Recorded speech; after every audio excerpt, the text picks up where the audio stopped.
En la zona norte de Europa, específicamente en Estocolmo, en octubre de 1833 nacerá un pequeño que será bautizado como Alfred Bernard. A corta edad se trasladará a Rusia, en donde recibirá la mayor parte de su educación. Alfred era un hombre bastante culto que hablaba 5 idiomas sin problemas. Al cumplir los 30 años de edad, regresará a Suecia para completar sus estudios y especializarse en un área bastante peculiar, los explosivos. ¡Kabum! Poco a poco irá avanzando en esta área. Creará la nitroglicerina. Y en un accidente trabajando con esta, su hermano morirá trágicamente. En el año 1867 realizará uno de los inventos más relevantes del periodo, la dinamita, buscando una forma más segura de controlar las explosiones para cuestiones industriales. Pero no solamente en el área de la química será un personaje destacado, sino que también en los negocios, siendo poseedor de una de las empresas más pujantes del Suecia de la época. Además, incursionará en el área de la literatura, pero no con mucho éxito, ya que sus letras fueron consideradas un poco fuera de lugar, escandalosas, profanas e inclusive blasfemas. Ustedes me dan asco. Entonces, la mayor parte de sus libros fueron destruidos. Tampoco tuvo éxito en lo personal. Su vida amorosa estará llena de vacíos y solo se conocerán un par de romances, nunca se casó y no tuvo hijos.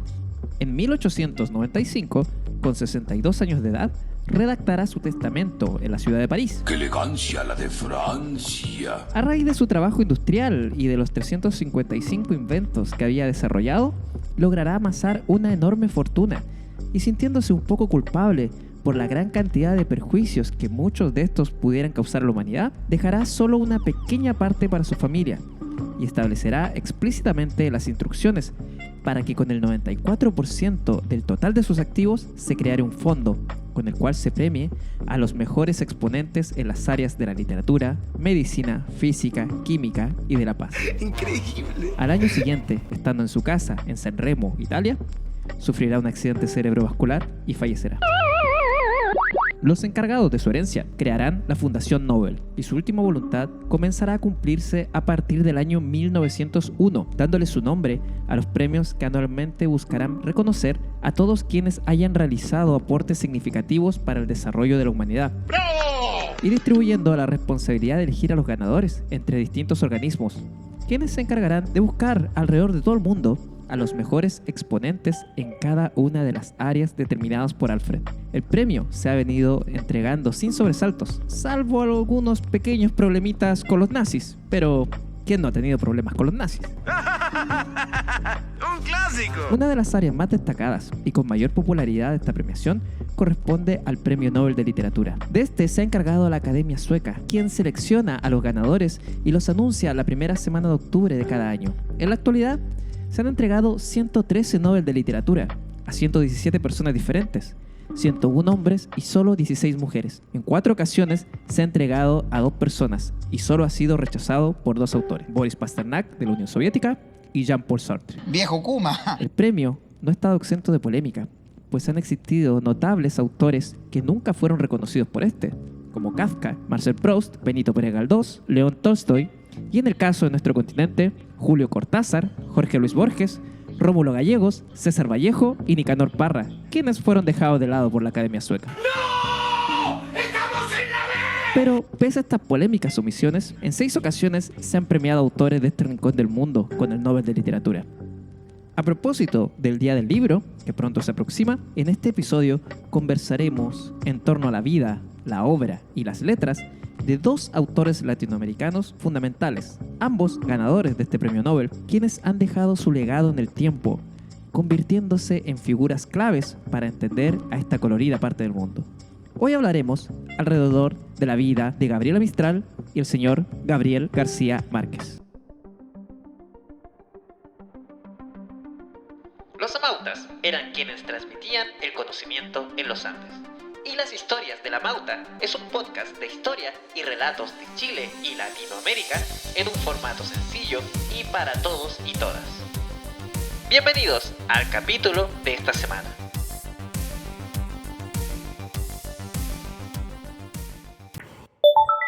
Lucila de María Godoy Alcayaga nace un día 7 de abril de 1889 en la localidad de Vicuña, al interior de la región de Coquimbo, en la zona centro-norte de Chile. en el seno de una familia modesta de la zona. Juan, su padre era profesor y su madre, Petronila, era modista. Además, tendrá 2 medios hermanos, Emelina, quien será fundamental en su futura vocación, y Carlos. A los 3 años, su padre abandonó el hogar. ¿Qué te pasó, viejo? Antes eras chévere. Algo muy normal en la época. ¿Qué pasa, el desgraciado? Y se trasladará con su familia a Montegrande, donde vivirá hasta los 9 años, y el lugar al que ella siempre considerará su hogar. Por influencia de su hermana, irá desarrollando una fuerte vocación docente y con solo 15 años comenzará a trabajar como profesora ayudante en la ciudad de La Serena. Y durante este mismo momento comenzará a publicar sus primeros escritos en diversos periódicos de la ciudad. No sabía que eras poeta. Así tendrá algunos problemas para ingresar a la Escuela Normal de Preceptoras de La Serena, a raíz de la resistencia que despertaron algunos poemas suyos, los cuales fueron tildados como paganos y socialistas, obviamente por los círculos más conservadores de la localidad. Aún así, su trabajo como profesora continuará por varios años, pero no logrará ingresar a la universidad por motivos económicos. Hasta que en 1910 por fin conseguirá convalidar sus conocimientos en la capital, y así se le entregará el título de profesora de Estado, con lo cual ya podrá ejercer legalmente como profesora sin ningún problema. O sea, salvo algunos roces profesionales que tendrá con colegas justamente por su falta de formación universitaria. Detalle. ¡Ay, qué bruto, focalicero! Su labor docente la llevará a trabajar a la zona de la Araucanía, y en la ciudad de Traiguén comenzará a destacar su poesía. Tristeza será su primer poema publicado en un diario de la localidad, dejando entrever ya algunas desilusiones amorosas y situaciones bastante complejas por las que había pasado. Será en este mismo 1910 donde comienza a escribir los sonetos de la muerte, pieza con la que ganará los Juegos Florales en diciembre de 1914. ¡Bien hecho! Desde este momento, ella decidirá comenzar a utilizar el seudónimo que le hará parte de la historia, Gabriela Mistral, en homenaje a sus 2 poetas favoritos, Gabriel D'Annunzio y Frederic Mistral. Siempre fueron mis favoritos. Por su destacada labor como profesora, será nombrada inspectora del Liceo de Señoritas de La Serena y posteriormente se le dará el trabajo como directora en la ciudad de Punta Arenas, lo cual no durará mucho, principalmente por factores climáticos. Tengo frío y miedo. Temuco y Santiago serán sus destinos posteriores para esta labor de profesora, pero en 1922 viajará a México a colaborar en la reforma educacional de este país. En este mismo año, su libro Desolación será publicado en los Estados Unidos, con poemas que había escrito ya hace un tiempo mientras vivía en Coquimbo, y así comenzará a figurar como una de las figuras jóvenes más prometedoras de la poesía del momento. En 1923 verá la luz Lectura para Mujeres, y en los años siguientes publicará Ternura, dando una nueva mirada a la poesía infantil. Durante el periodo posterior, se trasladará por diferentes puntos del mundo, entre América y Europa, recibiendo diferentes reconocimientos por su obra.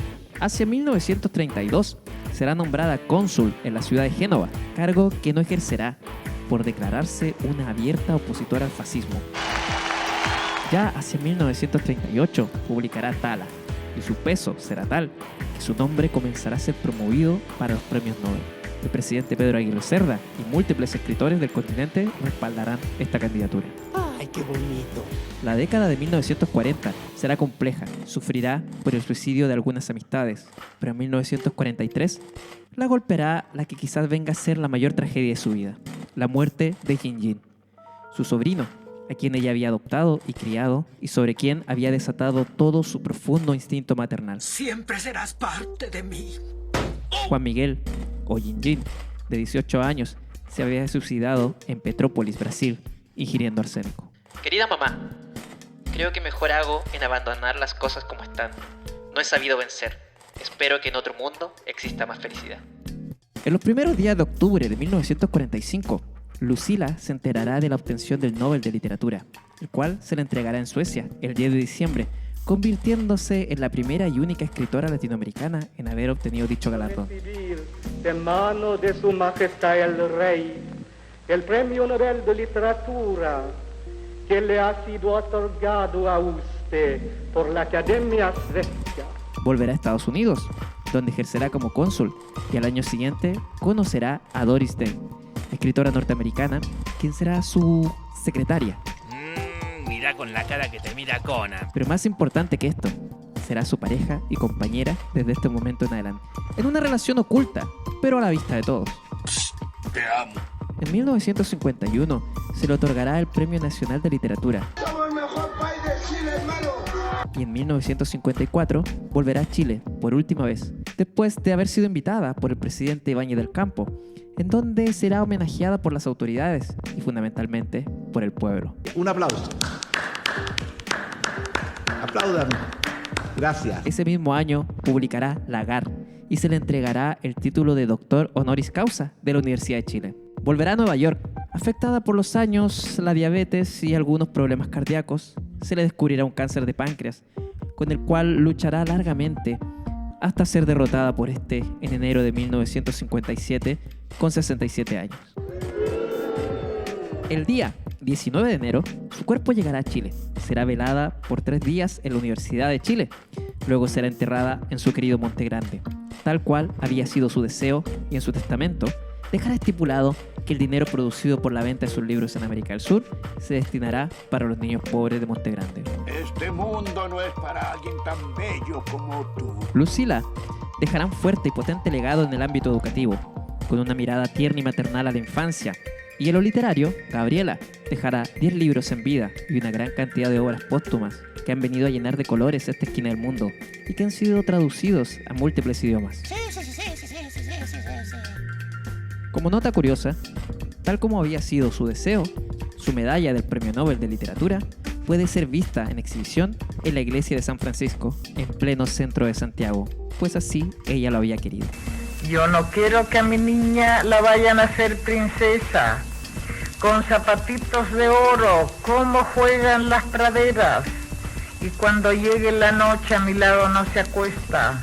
Yo no quiero que a mi niña la vayan a hacer princesa, y menos quiero que un día me la vayan a hacer reina.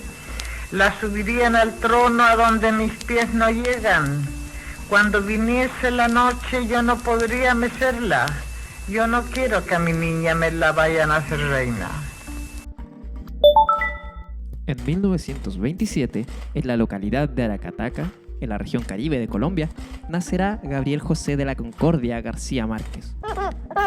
Sus padres, Gabriel Eligio y Luisa Santiago, tendrán una accidentada historia de amor que bastantes años más tarde inspirarán algunos de los relatos de Gabriel. Durante sus primeros años será criado por sus abuelos, y la figura del coronel Nicolás Márquez y de Tranquilina, su abuela, dejarán una fuerte impronta en su vida y en sus letras, al legarle la manera de contar historias por parte de su abuelo y la mirada del mundo de su abuela, quien llenaba la casa con historias de fantasmas, premoniciones, augurios y signos, lo cual se convertirá en la principal influencia para la literatura posterior que será tan característica en Gabriel. ¿Qué tal el hechizo con el que te hechicé, hechizado?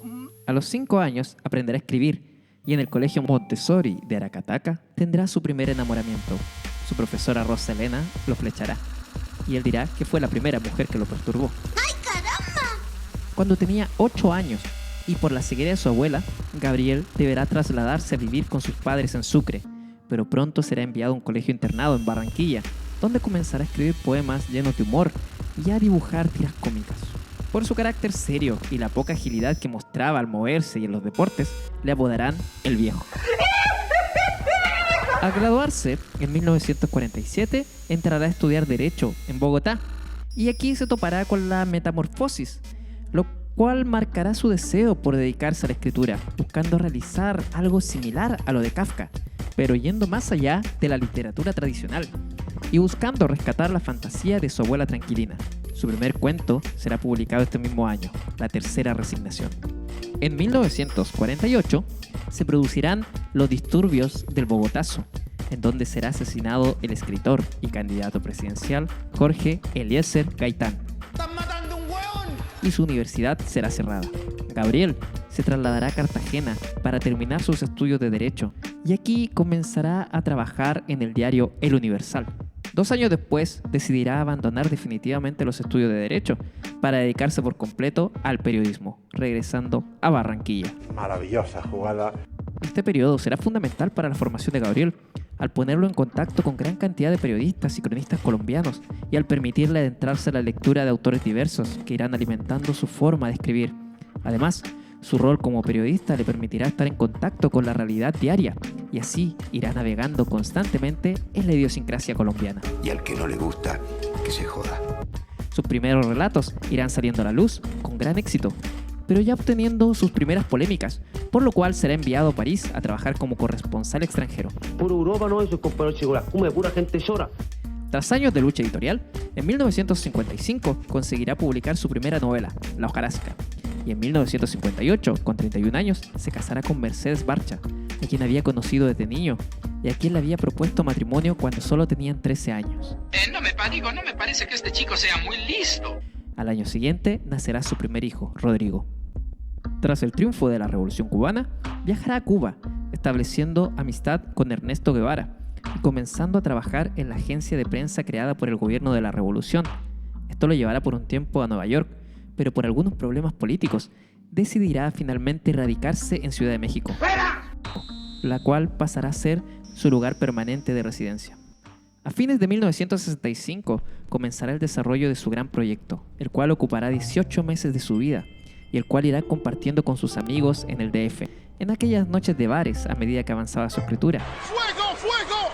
¡Shushi, llama a los bomberos!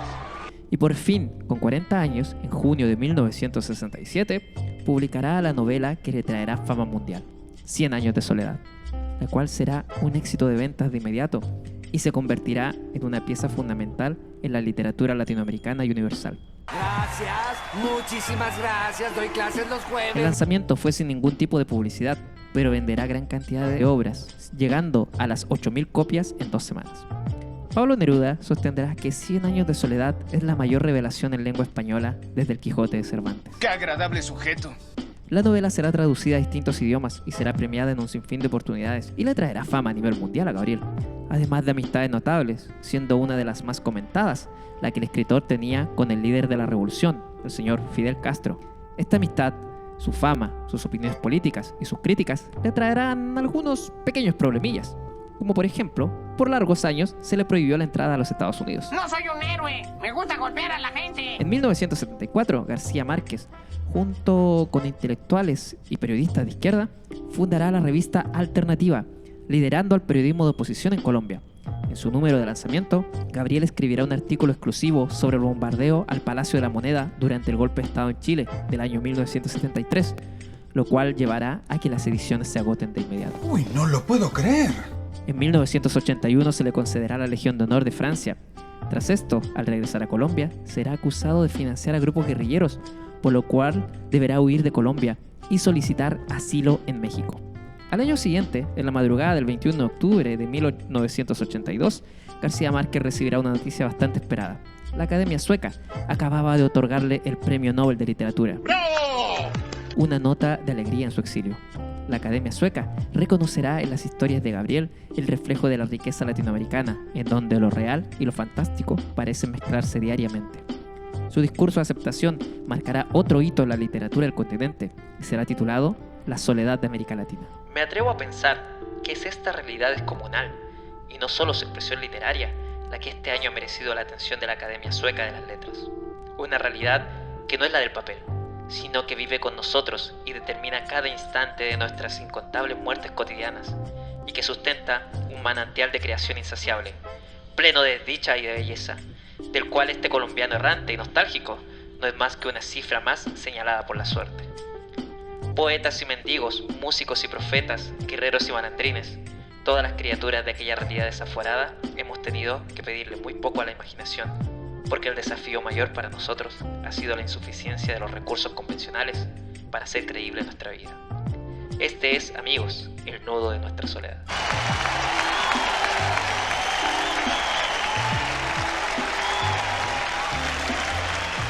Tras la obtención del premio, su quehacer literario no se detendrá. En 1985 cambiará la máquina de escribir por el computador. Con el tiempo publicará El amor en los tiempos del cólera, la extraordinaria y dilatadísima historia de amor que tuvo una tirada inicial de 750.000 ejemplares. Además, escribirá El general en su laberinto, otros textos sobre Simón Bolívar, 12 cuentos peregrinos y la novela reportaje Noticia de un secuestro, que examinará una serie de secuestros ordenados por el narcotraficante colombiano Pablo Escobar. Si su abuela ya está muerta, la desentierro y se la vuelvo a matar. Hacia 1999 se le diagnosticará un cáncer linfático, con el cual iniciará una larga lucha que no impedirá que continúe su trabajo como escritor. En 2003 publicará Vivir para contarla y al año siguiente Memoria de mis putas tristes. ¡Diablos, señorita! García Márquez fallecerá un 17 de abril de 2014 en Ciudad de México, tras una recaída con el cáncer linfático con el cual llevaba 15 años de lucha. ¡Ay, esto es más triste que lo que callamos las mujeres! Para la posteridad nos quedarán sus letras y la magia eterna de los 100 años de Macón. Gabriel será cremado el 19 de abril y 3 días después se le rindió un homenaje nacional en el Palacio de Bellas Artes de México. Gracias totales. Soy Aureliano Buendía, dijo él. Es verdad, replicó ella. Ya es hora de que empieces a aprender la platería.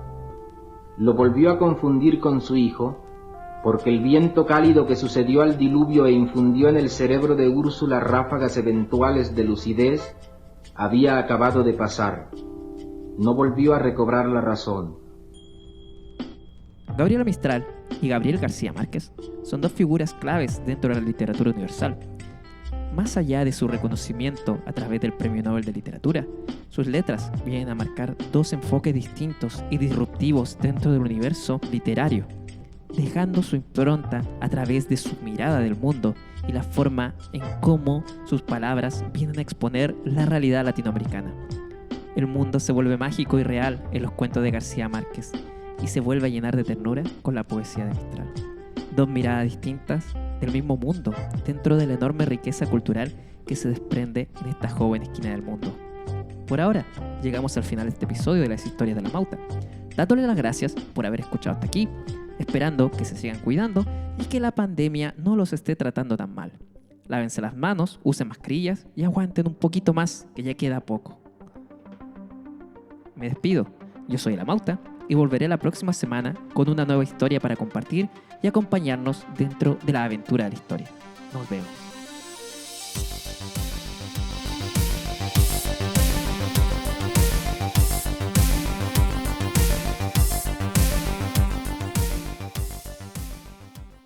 Usted no aprende, ¿verdad?